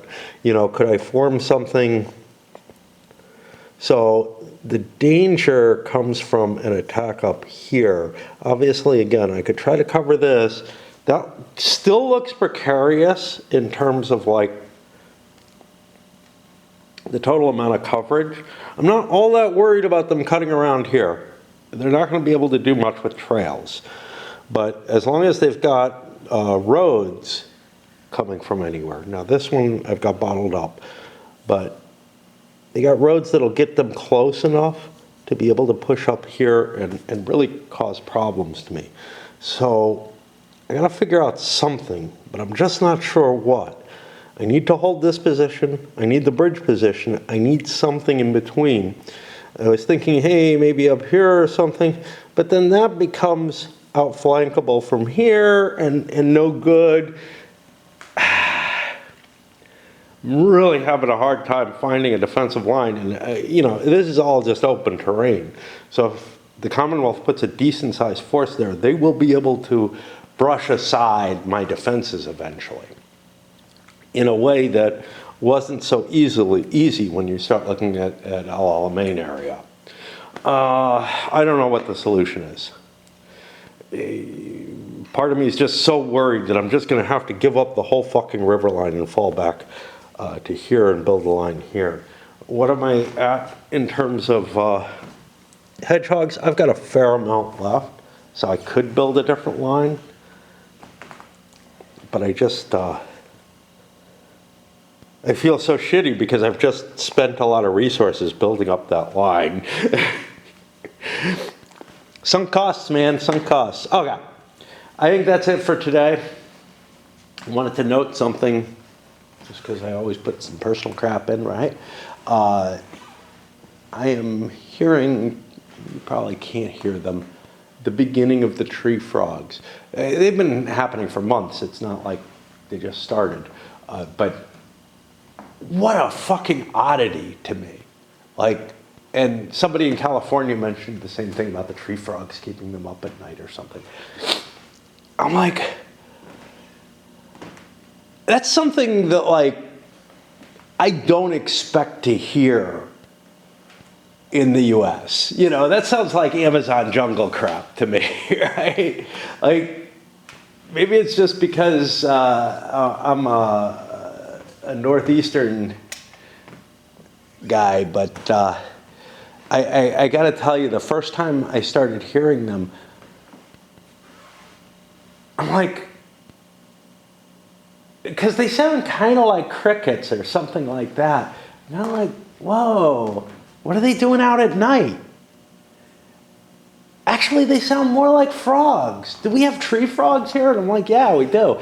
But I thought it was a pretty rare thing because we're, you know, where I live is almost, I know it doesn't look like it, but in a lot of ways, throughout the winter, it's like a tropical rainforest, except with pine trees. And it feels so fucking weird because it's just so fucking wet here across the winter. And then, you know, in the summer, it's dry as all hell. You don't hear them much in the summer. But this seems to be their time for coming out and being alive over, you know, like they're not out when it's really cold. Like, I don't know what the hell they do. It just seems so weird. Like, frogs don't seem like something that should be out and about when it's getting near freezing at night. I don't know. Don't know if I'm going to be playing today. It's Thursday, and I moved and, well, I cut a little bit of wood and moved up a lot of it. Mainly brambles and crap that was down there. And I came up sweaty and dirty, and I'm cooling down a little bit from that. Also very hungry, so I ate. Got up a little early today, but I just don't think I'm gonna be able to find time to put in my turn or two, which sucks. But I also have very little, like, there's no excitement in the game anymore, right? Like, I guess there's some about what's going to happen here, but I've lost the excitement of, like, ooh, something cool could still happen. I feel like the basic flow, the axis has stopped. The something cool, of course, being that the axis makes it across the river and further than they have so far, which is pretty impressive, actually. But I feel like the something cool might be that the Commonwealth is actually able to take advantage of this crappier defensive location than they were with the historical. But I do have fallbacks. The only thing is, one of the Axis's problems is troops. If they start losing troops, they won't have the forces to defend the easier to defend area. However, I made my bed, now I have to eat it. Something like that. Okay, I mean, it's Thursday already, you know. I really need, oh, I got a friend out there. Way down there. I might as well get a little bit, get one turn in. It's almost raid time, but that's okay. I've put in a decent amount of play anyway. I have to play quite a bit right now. But yeah, I'm just like, I can't afford to not log at least one turn. No events, no weather. Initiative is on the Axis, and they're going to force the Commonwealth to go first, I guess. Because, I don't know. And I get myself into another shitty position. I have this, let's see what this is. Exchange 149 Field Artillery Battalion with, oh, it's going to be a Field Artillery. Okay. I'm here looking for the same kind of unit. It's going to get replaced with an anti-tank unit for some reason. All right, well, I've searched through everything. I couldn't find it. I searched here, couldn't find it. Now I do that search again looking for field artillery. Fuck. God, what an annoying. 149 field artillery. That's, this is, you know, somebody mentioned, and I think I've mentioned this before, but somebody mentioned in a different discussion on BGG about historical designations, that OCS games tend to write them too small, or that gamers games in general tend to write the designations too small, so it's really a pain in the ass to find them. And yeah, I have to say, it is, I'm almost certain I've said this. I'm still at a fucking loss. I mean, I'm sure it's here, you know, I'm sure it's here because it's come in before, right? But I look through here, I look through my dead pile, I guess I look here, I don't know. And it's just, it's really hard to read them. I only have a couple artillery on the board, here and here. I just don't know where the fuck it could be. And, you know, talk about really making the game a lot less pleasant. This kind of shit. I mean, there's just so much wrong with this particular, and maybe it's just as bad across the other OCSs that I haven't played. But this particular, you know, I doubt it. I doubt it. I know this campaign has a lot of substitutions and a lot of switching around, and I know this campaign has problems in terms of, look, the supply is more painful than any of the other anything else that was covered in the series, I think. I mean, Burma's got its own supply problems, but there you're hand hauling everything, but you're not hand hauling it across 5 maps, you know? Ah, fuck. My immediate guess is, given how many times I've looked over everything, is it's in here in the field artillery here. I checked through, it's not there. The amount of times that I have to paw through these fuckers is, you know, it's one thing every month having to pull out the units that I need to figure. But then when I'm like, okay, what the fuck, where's this unit? And I've had enough cases where I've missed putting something, I guess, on the board, or put the wrong counter on the board, which is fine because they have the same fucking value. Because we have to get the unit designation right, but you have to in this game, because if you don't, everything gets fucked up. But, you know, they might be close, and my eyesight's not great at some point or another, so I put the wrong unit in. But the amount of times that's happened, we've ended up getting some spillage here, and the connections aren't so good. And I'm getting pretty fucking close to giving up on DAK right now. Finally found it. It was in the Deadpool. A matter of me not being able to read the numbers on it particularly well. So this is gone, and this is in there. This is one reason why maybe you could argue, look, you know, the dead, the removed, put the guys, you know, are going to get replaced or whatever. Make sure you have everything on the board in their little boxes or whatever. I don't think that really helps me. I actually find it harder to cope with the stuff in the boxes than I do in the bag. But I have to cope with all of it anyway, you know. So I don't know. It's just, when it comes to I have to spill out the bag or look in the counter tray, we've gotten to the it's problematic enough. What went wrong here? 2 things. One is the replacement unit is of a different type than the original unit. Now, that makes sense, right? They've converted it. This is the kind of replacement that actually should be in the game. Right. If something is converted completely, it's no longer an artillery piece, it's now an anti-tank unit and no longer serves its artillery purpose at all. It has a little bit more defense. I don't know why you'd fucking rebuild it. And what killed it? Like, I think it got killed through like removal. I don't know what killed it. I got no fucking idea. Because I don't know what killed my artillery off. I don't know why I'm low on artillery. May have gotten sent to Greece, who knows. But this is one of the few cases where Yeah, there's a significant change there. But the fact that there is, it's just so easy to miss when you're looking at 149 Field Artillery Battalion, sorry, no, this is 144. Exchange 149 Field Artillery Battalion with 149 AT Battalion. You know, I don't know. Anyway, really getting frustrated.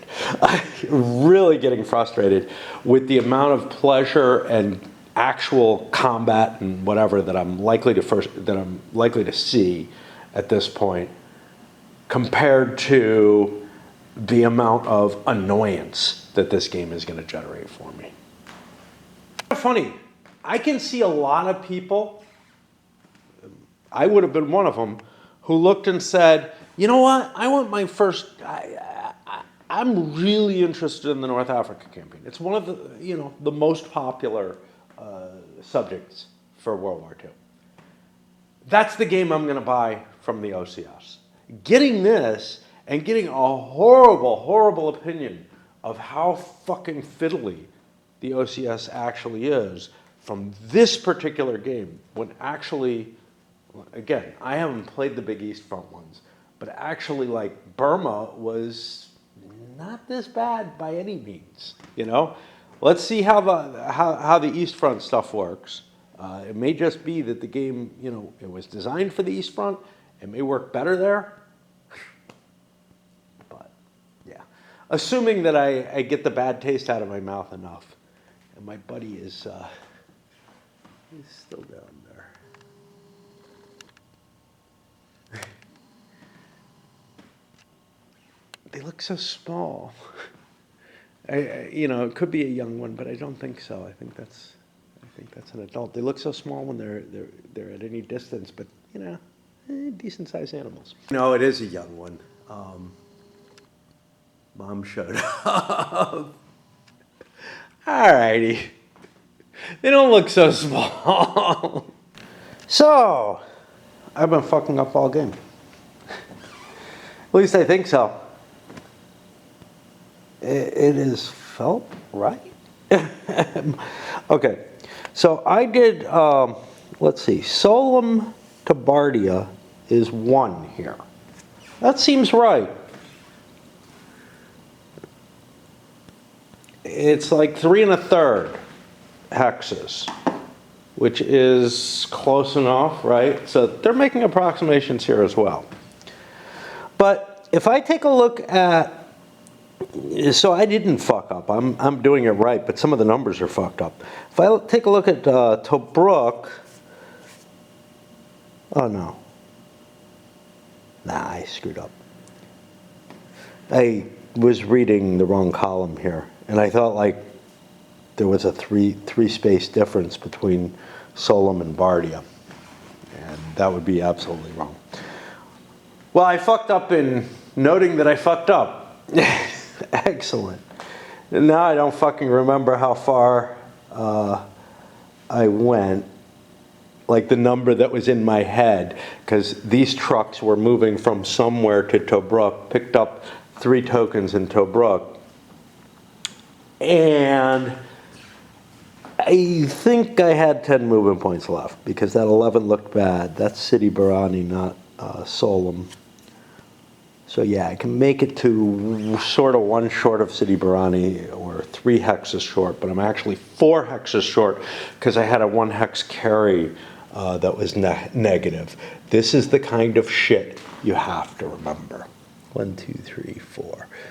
This is the kind of stuff that you have to have in head to do these transitions. Anyway, fucking annoying. Finding that all the effort in transiting the supplies, I'm not even thinking about the fight anymore, basically. Yeah, I put a couple of units out here to start entrenching there. This entrenchment's in place. I gotta equalize the forces. I'm not expecting a Commonwealth attack right away. Am I in range?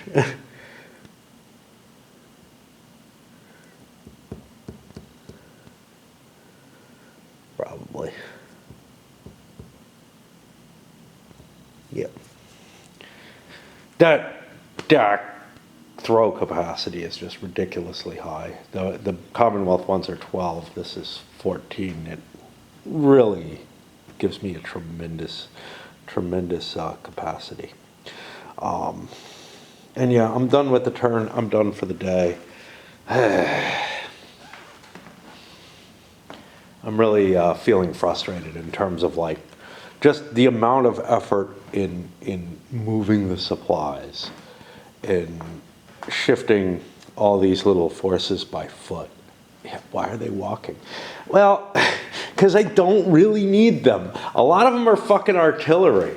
Yeah, there's some infantry that's on the march. I'm looking. There's not a hell of a lot. There's an anti-tank there. That would be useful, right? Or an anti-air. I don't know. I can't tell the difference. I think that's anti-tank. There's an infantry there. That would be potentially really useful. The anti-tank stuff is all defensive, so it's, you know, wasn't what I needed before. Will I need it? Yeah, sure, but you know what? If I have it up here, I can lose it. If it's not up there, maybe I rush it, you know, motorize it and rush it into place to a defensive line that I have more confidence. I don't know. Do I have the supplies to move these units a little bit quicker? Yeah, I kind of do. I've got reasonable supplies showing up in these sort of midway points, and I'm beginning to ship supplies out of the midway points forward. I'm a little confused. I thought I was at Galal Station, but, and that's I think where my trucks were. That's too far away.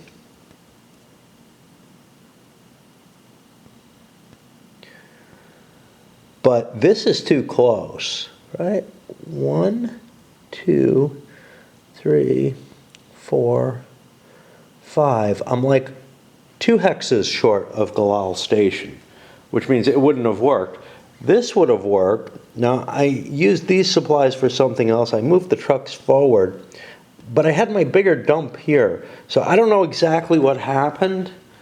Maybe I was positioned a little further back and Galal made sense. That's quite possible that I needed to move these guys just a little bit.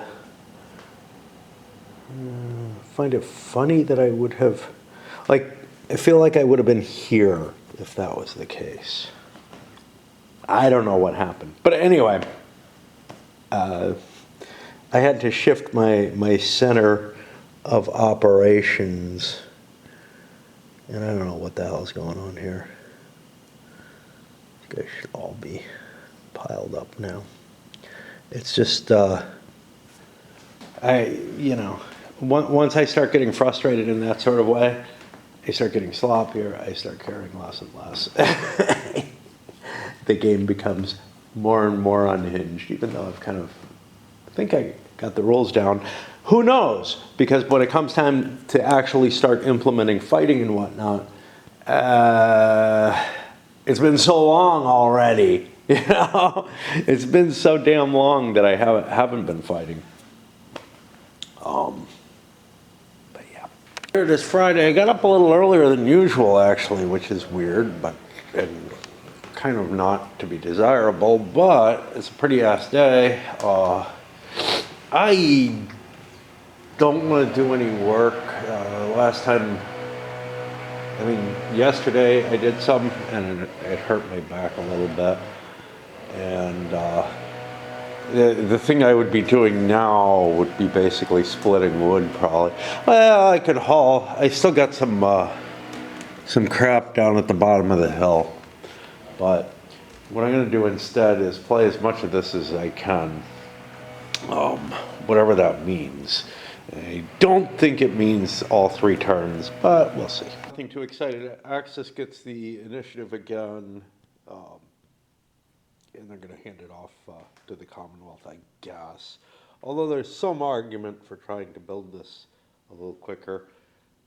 I'm just not that worried.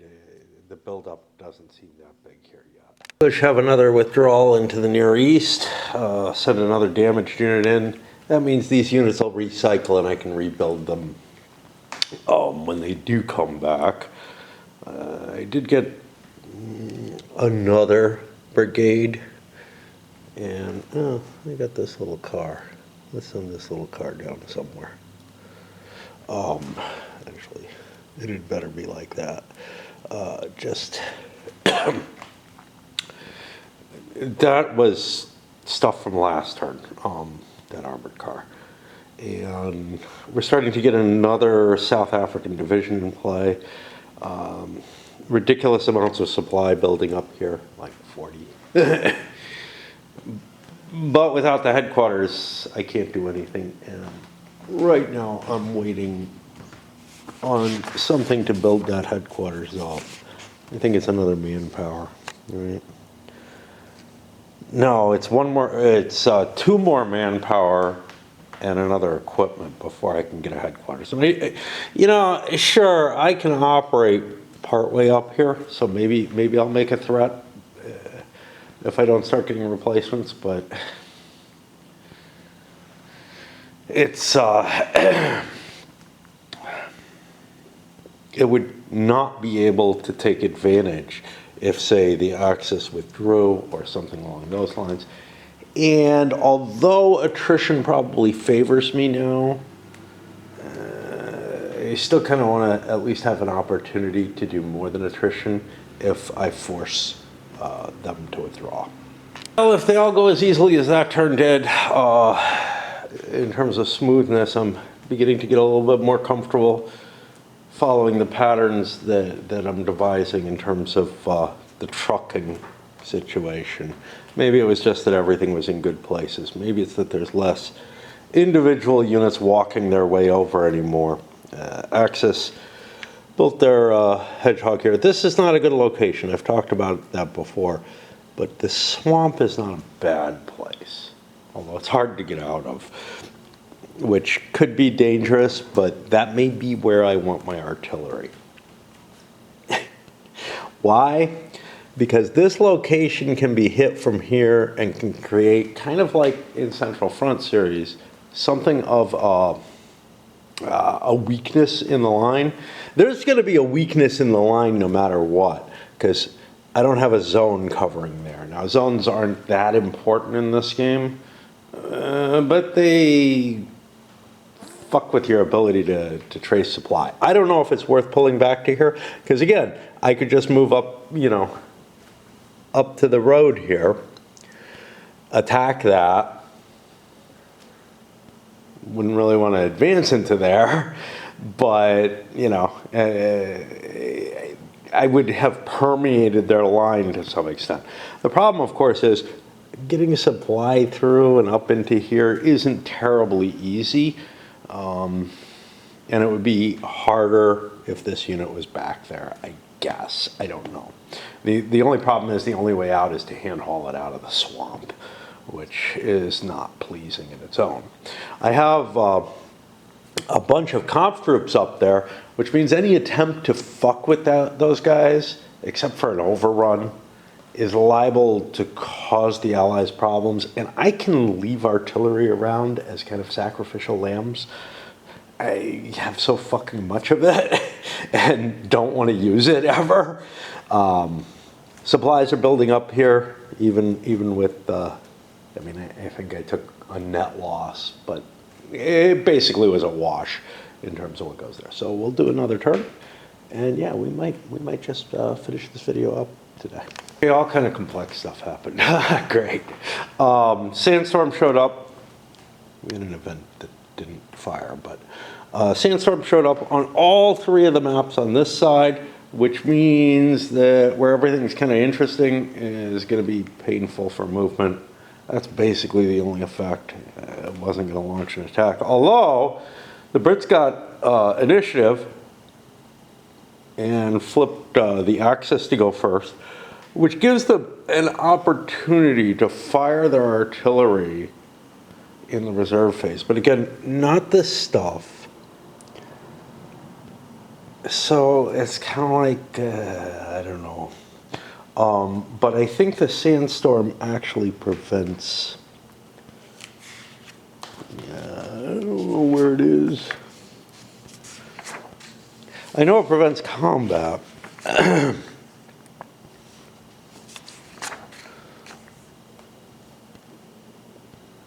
No barrage either, so yeah. So I wouldn't get the opportunity here, but it does set me up for a potential double turn.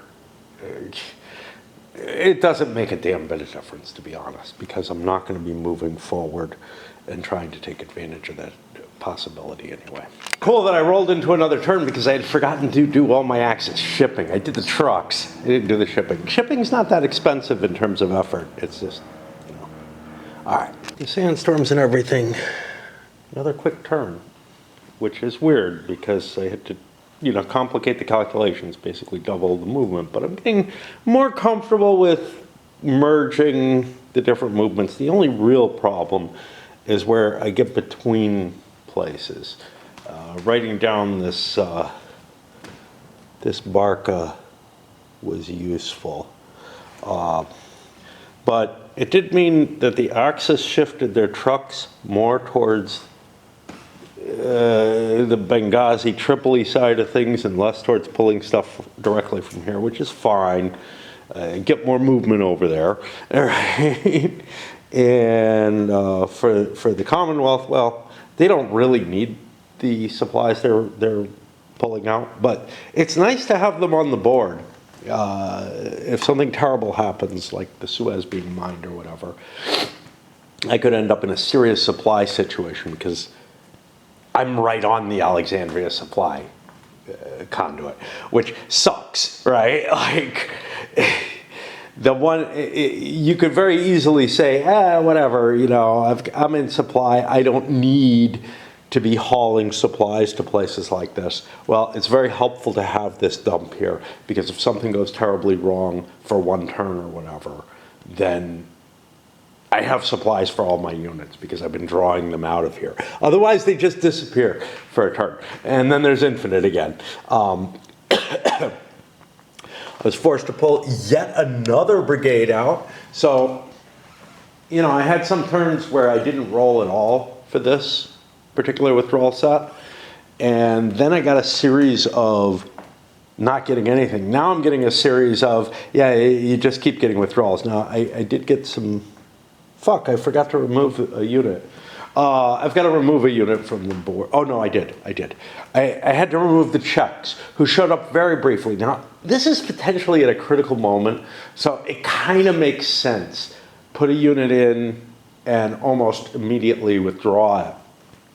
But this could be at such a key point where they were thrown in the line, fought for a while, and then were sent somewhere, you know, more important for them. It's kind of a shame, because knowing that kind of thing, you'd get them destroyed instead. As it is, though, they were, you know, not useful because there's no combat going on right now. But there could have been. I just want to point out these down here. These are just the divisional markers. I'm using them for fueling and to kind of indicate where the division is in my head. They're not actual units on the board, in case you're kind of confused. Others I've got out at sea. Hey, these guys aren't going to be too confusing, except why are there divisions at sea or something along those lines. But yeah, these guys could actually really confuse you if they were being used, you know. If I was using them according to the rules, those would be actual units there. Right now, they're just indicators for me for the fuel status. And that's all I'm using those markers for. Yeah, that pushes us to the final turn of the month. And we're going to make it through. Make it through in really good time, actually. These turns are taking less than a half hour each, easily. Maybe a lot less, maybe more like 15 minutes. I don't know, but I feel a lot more comfortable. So that's one of the things with, as you start playing something more, the downtime, like the factors like figuring out the transit and everything, I'm getting more comfortable with that, and that's going more smoothly than it had been. This isn't a matter of just playing a lot. It's playing a lot all at once, where it's like I don't have to try to remember the little cheats that I make that make it work a little faster. And they're nothing too impressive. I mean, they're just knowing when to look at the chart, when not to, and stuff like that, which kind of have to sink in. Clears up, no more Brits being called to the Near East this turn. The roll didn't go. Basically nothing happens. We got Barbarossa again. It comes up a lot. Basically, it should fall within a reasonable range of what it historically did, time-wise. There was something I wanted to say. Oh yeah, I figured out I fucked up again. It's so goddamn easy. I forgot about this plane I got on Crete that should be hauling a token of supply every turn, not last turn.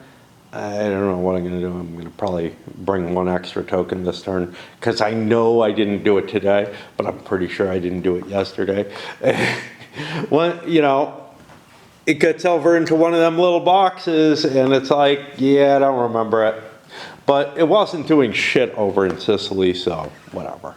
All told, those final 3 turns took about a longer, one of the turns that has annoyed me more, or that I got more distracted in, or whatever, take, which is pretty impressive. Especially since I don't know that my mindset, I don't know that there's much difference other than just sort of the way I feel today. I don't know. Certainly less talk. So what did, I don't know if there's much to say, The stuff is flowing. It's just passing in the materials, and the Axis is trying to build up what they think might hold, maybe, if they're lucky. I am really worried down here. And that's where the Commonwealth is going to make their attack, because they can take advantage of their armor and whatnot. Why isn't the 15th Panzer down there? Because it's a pain in the ass to shift your forces, mainly because of the fuel requirements, etc. I'm hoping to get the 15th Light down there. It's a motorized unit. It'll be able to be in there. I also view this as obviously more important. If this falls, everything collapses. If this stuff falls, maybe I got a fallback plan. I still have a fair number of hedgehogs left. I'm not sure I want to use them there, but, it would be conceivable to draw a closer line down here. I mean, if I'm giving up away from Cairo, if I'm not bottling Cairo up, how much difference does that make to this? Well, it means that supply. It means the Commonwealth supply is a lot closer. And then they can kind of consolidate their forces. And they're building up a huge fucking dump here that I'm not going to be able to move anywhere. Right?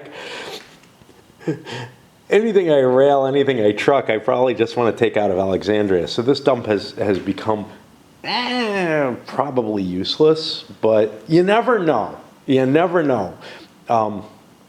You could say, look, there's some danger to having that there. What if the Axis captures it? Yeah, if they capture that dump, that'd be a big deal. But I feel like that's an impossibility at this point. So I'm okay building it up. This one I feel a little bit more risk about, simply because there would be a way to get around and fuck with it. But man, it would be tough and probably not worth it. Because again, this is a resource that's probably useless to the Commonwealth, as is this. Some of it's useful, but a lot of it's probably useless.